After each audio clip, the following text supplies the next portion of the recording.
Well, guess what? It's happened. It's finally happened.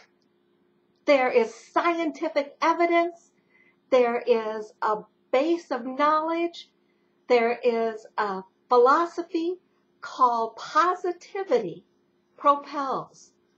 You know, there is a secret to positive psychology, and it is positivity propels.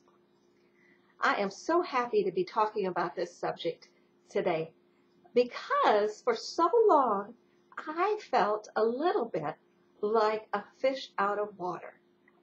In fact, I have always been positive. And now research is supporting that positivity propels through the science of positive psychology. So what is positive psychology? Well, it is the study of happiness.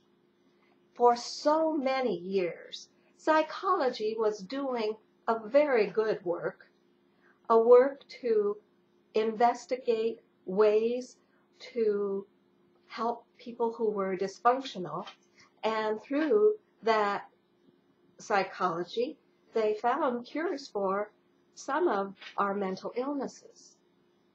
But I felt left out.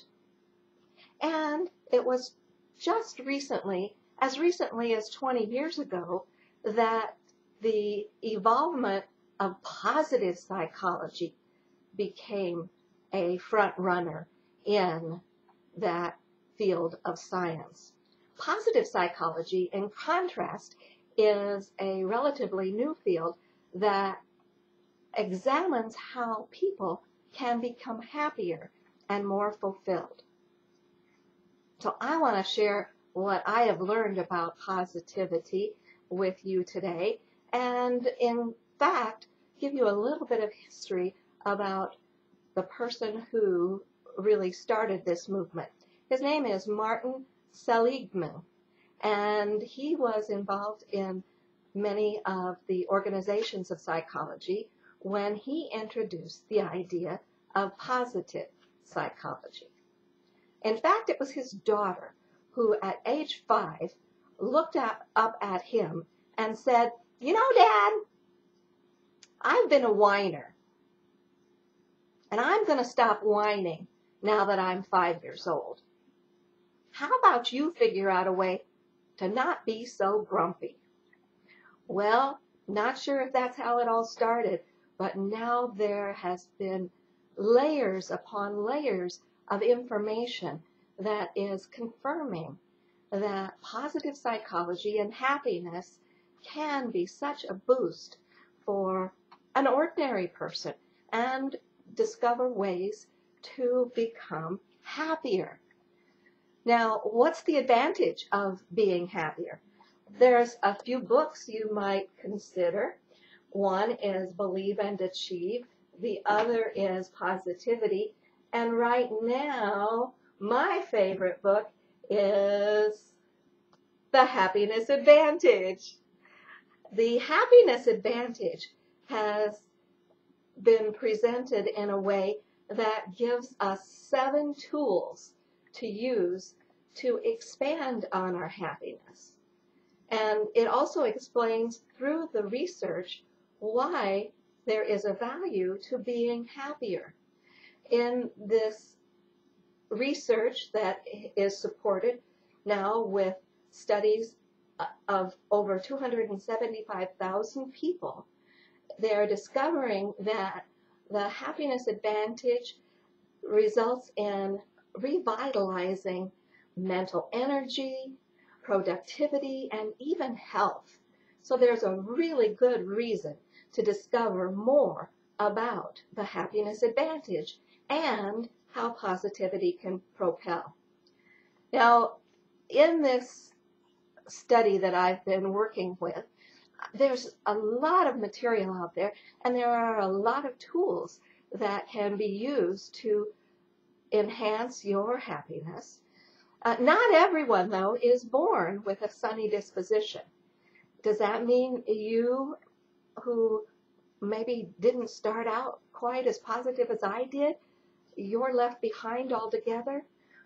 No. Research and study have now proven that there are techniques, there are exercises that can be done, and they will enhance anyone's happiness level. It's intuitive, I believe, for those who are happy, who know how valuable it is to spend time with their family and friends, and recognize that gratitude in their life helps to develop a happy attitude and a more positive outlook. And that maintaining an optimistic outlook can be very nurturing to support you and what you go through every day. The other thing is to have a sense of purpose. And by finding out a little bit more how you can contribute to the world around you, how you can experience with your friends and family different things and different opportunities to help one another, that too will expand and uplift even someone who starts with a lower level of happiness. And finally, it's critical to live in the moment. So many times we are thinking about, well, I will be happy when, or, you know, this is really nice, but I've got to be thinking about that homework assignment. As a matter of fact, that's sort of what's happening right now. I am on vacation with my husband and our 2 sons at Lake of the Ozarks. But you know what? This is a great time for me to share my thoughts on how positivity propels. Now, a last thing I want to mention to you is another way to discover your strengths, your character strengths. And through the research, it's been made apparent that when we understand our character strengths and when we put them to work even in little increments every single day, if we take just 5 minutes out of our day to exercise our character strengths, it supports us too in our goal to be happier, to be healthier, to be more productive, to be more engaged and have better family relations and relations throughout our lives. So in conclusion, I want to help you understand that no matter where you are on the happiness spectrum, you do have tools that you can use to take your happiness up a notch. And when you do, you will see how positivity propels you to your happiest self.